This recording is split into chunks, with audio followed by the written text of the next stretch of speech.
probably seen some version of that video online somewhere, where there's this really powerful protest by these indigenous Maori MPs in New Zealand, led by the Te Pati Māori party, against this, this protest of this bill that's meant to basically eliminate indigenous rights in the country, and protesting through this Haka, which is a very very well-known traditional, very, very intense dance that's traditional to the Maori. We're in the middle of a vote. Mr. Speaker, I called it a personal vote. No, sit down. We're in the middle of a vote. The ayes have it. First, a party vote's been called for. Mr. Speaker. A party vote has been called for. There's a process here. 15 votes opposed. Act New Zealand. 11 votes in favour. New Zealand first. 8 votes in favour. Te Pati Māori. E ono ngā pōti e whakahe. No, don't do that.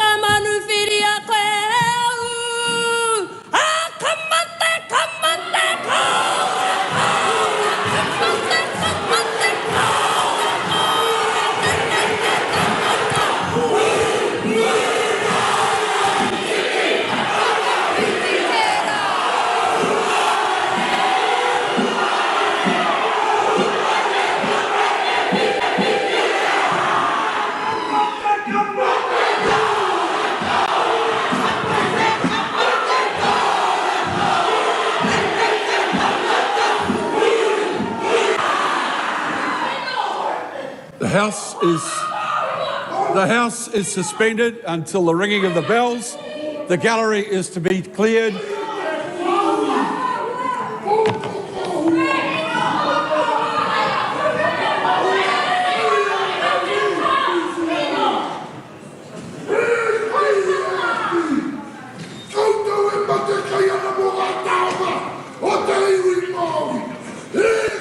The MP that was leading that rips up the paper and is really, I love her energy so much. That was actually Hana-Rawhiti Maipi-Clarke. I don't have much experience reading Maori names or words, so I'm probably, when I'm going over some of these things, I'm probably gonna mess some stuff up. She was already fairly well known because she's actually the youngest member of parliament ever elected in New Zealand. She is 22 right now. I think she was first elected a year ago or 2 years ago, so I think she was probably 20 when she was first elected. At 21 years old, I can definitely say this was not the plan. I was perfectly fine growing my kumara and learning maramataka, but this house kept tampering with things they shouldn't be touching. And that's why I left the Mara to come here. This is all that I know, is to be Māori, and we didn't get the opportunity to challenge the bill as much as we would have liked to, through point of orders, through speeches, through debates, and we waited till the very last second, the last vote. The government changed. They've been extremely deceptive in how they've changed the dates. So the ability for people to be here has been changed. And I think Hannah's extremely right. We've had to do what we've had to do for the thousands that actually have been having to sit here and watch this bill come out unscheduled. Tika, ko tēnei pire, it's literally split us, our country into two, that's why I wrote the paper, but the treaty unites us as country, so we can be better than that. And I'm really not sure that I've ever seen such this inspiring, empowering display of Indigenous pride and resistance and fury, and it's especially cathartic, to be it happening in Parliament. As someone who, I'm a nerd, I do watch the House of Commons Parliament question period from time to time, often getting very, very pissed off at it, whether it's just general political stuff or people lying or people being racist or saying racist stuff. And it's a place where you're not allowed to call someone a liar. You're not, like Jagmeet Singh called out a Bloc Québécois MP, I think was the leader of the Bloc Québécois, for being a racist, because he is, in my subjective opinion, objectively a racist. And he was, I think he was censured or forced to apologize or like sent out of the building or something. Like they're really, really firm about these kinds of rules, this idea of decorum, this idea of civility. And honestly, I guess I'm just kind of the kind of person that, at least in particular, I think you should be respectful, sure, but I think particularly in certain situations, it's like, you know, you kind of just want to scream. Like, you ever have the situation where you just kind of really, really pissed off at all of these things, especially when it comes to politics, right? Politics gets me very emotional. You know, where you kind of wish you could just scream in anger and frustration, but, you know, because of the rules of polite society or whatever, you're not allowed to. So something, I don't know, it's something I really love about the use of the haka and the energy of all of it. Here, you know, having that unapologetically indigenous, like, righteous fury. And I love seeing, like, I've seen a couple of these videos or stories that pop up of these, like, Maori politicians, whether it's in parliament or like outside, but just being very, like, you know, basically giving like a middle finger to the colonizers, you know, being very unapologetically indigenous and refusing to assimilate and a lot of stuff. I think it's the co-leader of that party, the Te Pati Māori party. I think it's got a few members of it who actually who have you know, traditional face tattoos, which I feel like would be hard to hard to think of, like, in the Canadian Parliament. Actually, I think maipi-ckarke, who only served one term, I'm not sure if she actually served her whole term. I think she had, you know, I can't remember if she had her tattoos while she was MP, but I know she has, like, traditional Inuit, some traditional Inuit tattoos, and she was kind of like a similar kind of personality, I guess, but I can't think of many others, but, like, who was, like, very, very unapologetically indigenous and had a you know, kind of like, no, I'm not going to, like, you know, censor myself or you know, be some polite version or whatever. And I think it kind of, for her, kind of led to a lot of negative response, a lot of harassment, and she had, like, a major, like, mental health, some major mental health issues toward the end of her term, and she quit politics. I was gonna say for a while, but I think, like, forever. I think she's forever just like, no, I'm not doing that again. That's not a good idea. Good idea for me to do.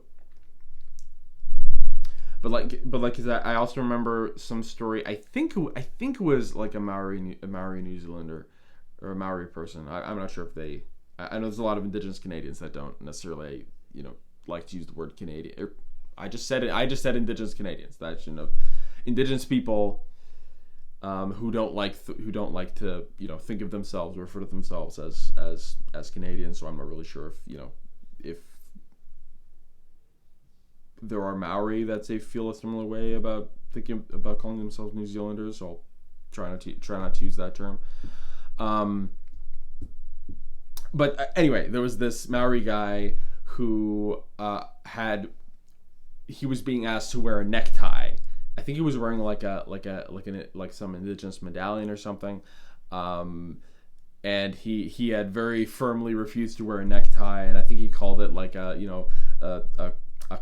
colonizing noose or something. So I really love this sort of these stories, and I guess this sort of movement or whatever of, like, these very strong, unapologetically Indigenous Maori politicians in New Zealand.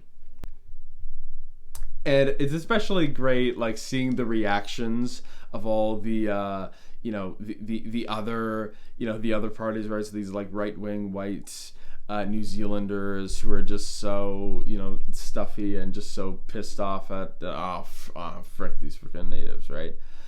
You know, it's great. And there was also this great, powerful speech by another Maori MP, not part of the Te Pati Māori, but a Labour MP, but who had some really harsh words for the people bringing this bill forward. Mr. Speaker, shame on you, David Seymour. Shame on you for what you're trying to do to this nation in introducing this Treaty Principles Bill. Ngāti Rehia will be ashamed that one of their sons has come up with a political stunt that looks to divide the nation and the partnership that we've been trying to get right, Mr. Speaker, since the most preeminent jurist in New Zealand history, Lord Cook, made that historic declaration of partnership in 1987. Mr. Speaker, this bill seeks to rewrite the treaty. David Seymour wants to turn over 50 years of our understanding of treaty principles and partnership. The principles are clear, Mr. Speaker. They're clear. They're about partnership. They're about equity. They're about active protection. And they're about redress. Simple. Why does this offend this minister so much? This bill seeks to give Māori rights and indigenous rights to everyone. And there's no doubt that Mr. Seymour wants to totally change the treaty, Mr. Speaker, as we know it. That's the view of the best legal minds in the country, the King's Council, who have said, abandon this bill. The Waitangi Tribunal, who have said, by engaging with this process, the Crown was sanctioning a process that will take away Indigenous rights. And in fact, there's the view of Crown law, the government's own lawyers. That's right. The government's own lawyers, Mr. Speaker, who have said that this bill will undermine Māori rights, but still David Seymour persists with this disgusting piece of legislation. I said some time ago that he was the most dangerous politician in New Zealand, and that has come to pass. Mr. Speaker, I'm a Labour Party member, but I'm also a proud Māori and New Zealander. And I denounce this foul attempt to rewrite the constitutional framework of this nation simply because the Prime Minister is too weak to stop the dangerous extremism of the ACT Party. The party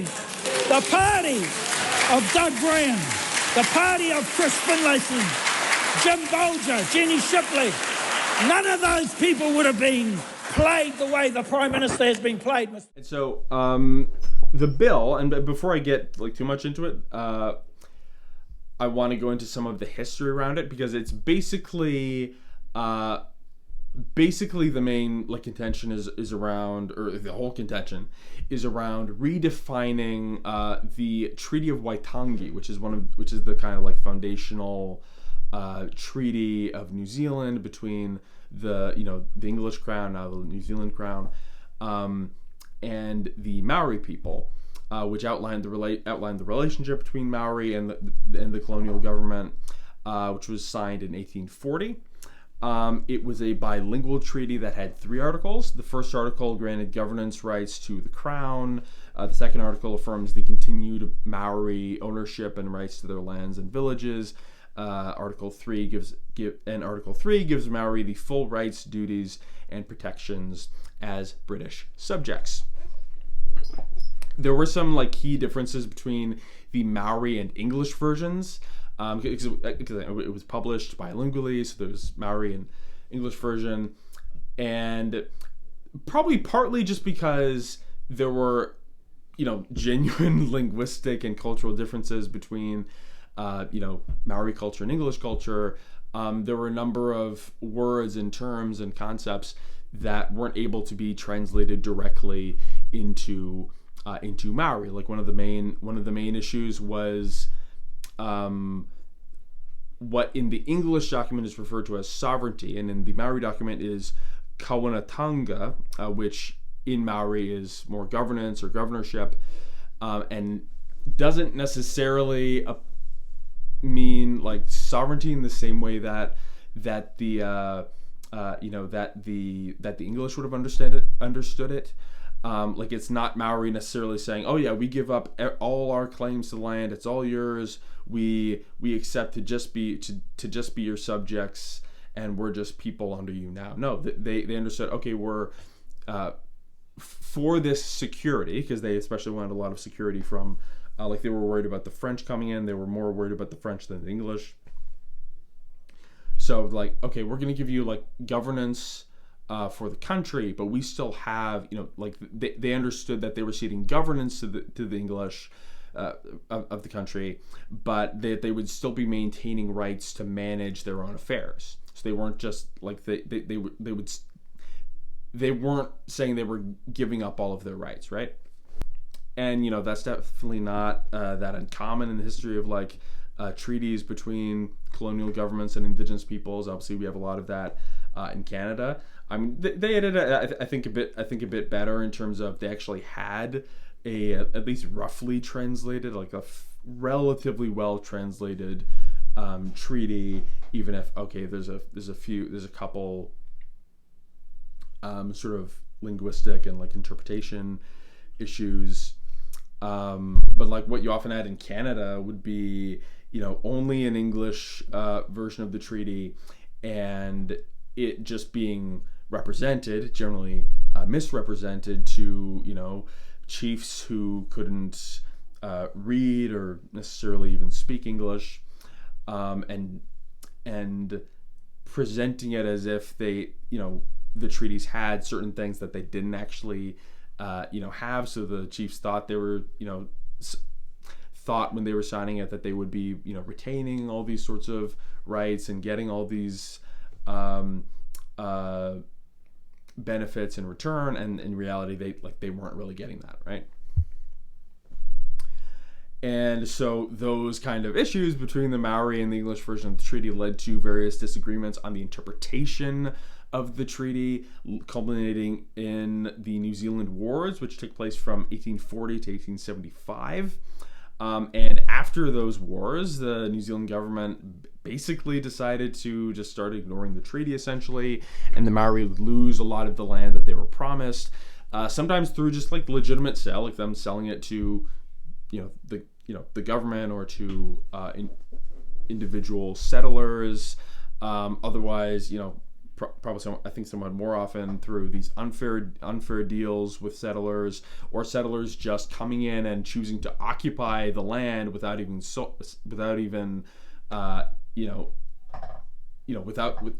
paying for it, right? For just coming in and taking it, and straight up government confiscations of land in the aftermath of the wars. Now, by the 1950s, a lot of Maori activists and people start using the treaty to claim these sovereignty rights and to try to reclaim their lost and stolen land. And governments started to respond to that in the 1960s and 70s, and the treaty begins gaining this central role in Maori state relations. And in 1975, the New Zealand Parliament actually passes the Treaty of Waitangi Act, basically, effectively recognizing the treaty and establishing the Waitangi Tribunal, which is a permanent commission that's tasked with interpreting the treaty, investigating various various breaches of the treaty, of the principles of the treaty by the Crown or its agents, and suggesting ways of redressing it. Now, it's not legally binding, right? It's just like suggestions. But settlements collectively worth about $1 billion have been awarded to Maori groups. And today, the treaty is generally recognized as a founding document of New Zealand's unwritten constitution, right? One of those many countries, like the UK is the same, where they don't have an official constitution like Canada does or the US does, but they just have unofficial, legal constitutional traditions, basically. And the treaty is usually thought of as the Treaty of Waitangi is usually thought of as one of them, and it's this kind of core part of almost New Zealand identity, because like even the national day of New Zealand, so like for Canada you got Canada Day, US you have Independence Day. In New Zealand it is Waitangi Day, so where you commemorate and celebrate the signing of the treaty, right? Kind of the beginning of the country, effectively. And so the Treaty Principles Bill, was introduced by David Seymour, a leader of the far-right ACT New Zealand Party, which is part of the governing conservative center-right coalition government.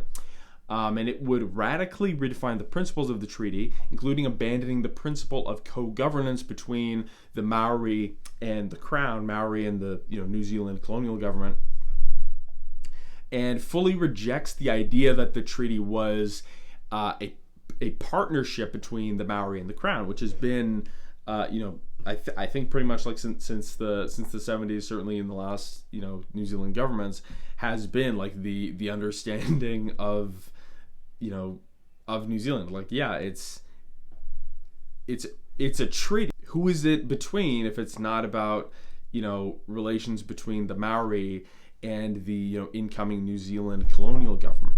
Like, it was about making, for the Maori, it was about making sure that we are protected and that we maintain at least some semblance of our rights, given, okay, we have all of these, increasing, worries about the French and worries about these increasingly aggressive, English settlers.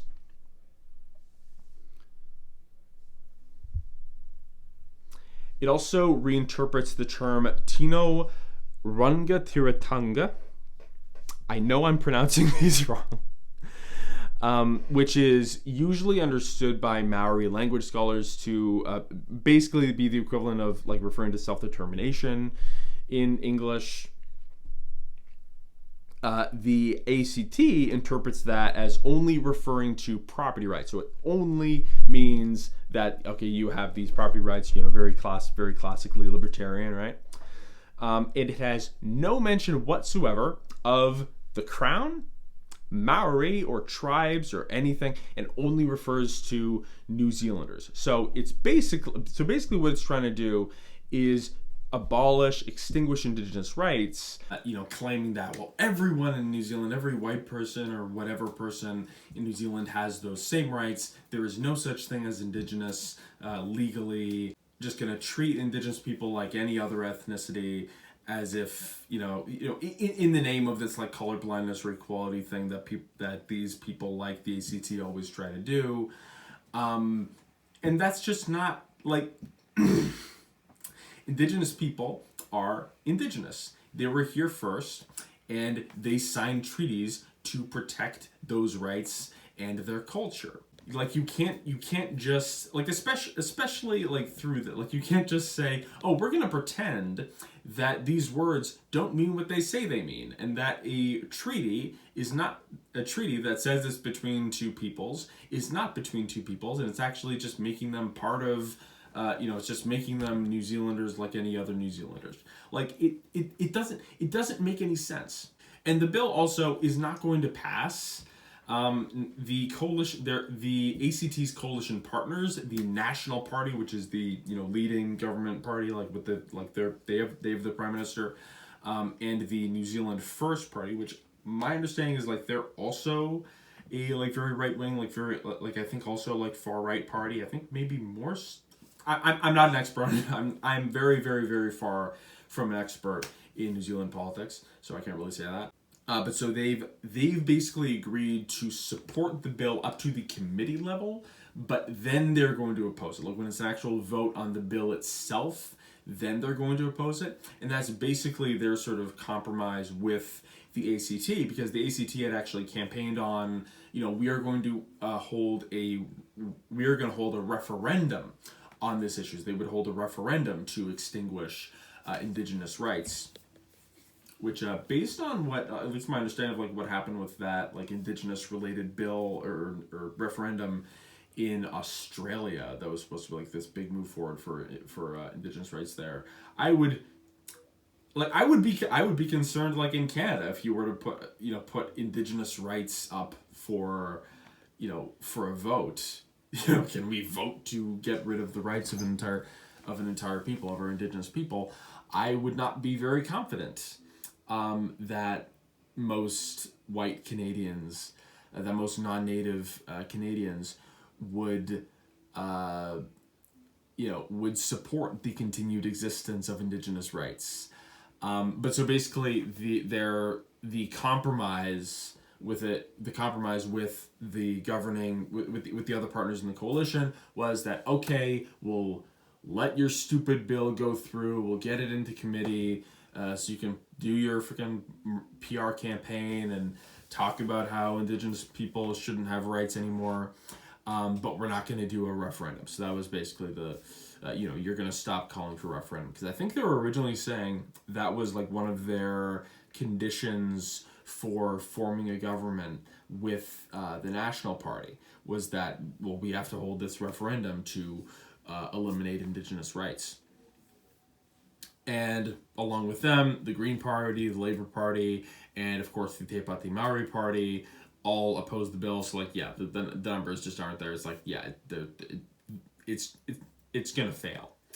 But the fact that that's something that Labour MP was really pointing out, that the fact that it's even able to get this far is just a testament to how weak this National Party. Because I would assume, like, based on what I saw the Prime Minister saying, it's like it's not like he is anti-Indigenous rights per se. Maybe I shouldn't make that statement. I don't know him very well. Maybe he is, like, otherwise like some like terrible racist or in a more subtle way anti-Indigenous rights. I can definitely think of a lot of politicians in Canada where, like, if you saw one clip from them, you might be like, okay, they don't seem that bad, they don't seem too anti-Indigenous, but you really look into their views and like, oh no, they are very, very bad. But like this wouldn't be like his intention, right? He doesn't say that he wants to abolish co-governance with Indigenous peoples. But he is doing this because he's so weak, and he's just letting the most far right factions of the coalition run things. And I feel like what's happening here is obviously like much more explicit than anything you would see in Canada, at least in the last number of decades, when we've started to decide, yeah, we should probably at least not be too openly, trying to eliminate Indigenous rights, right? I don't think we've seen anything too explicit like this since, the days of Pierre Trudeau and Jean Chrétien in the 70s with the white paper. I want to say 70s, where they were trying to, kind of fast track the elimination of Indigenous people, rights, titles, where you just become, a bunch of, brown, white people, right? But we definitely do have, like, even today, right, a lot of politicians who would really love to do the exact same thing that the ACT is trying to do there in New Zealand. Like, for instance, Stephen Blaney, who is a Quebec Conservative MP. I'm not sure if he's still an MP, but he did a leadership campaign, so trying to become Prime Minister in 2017.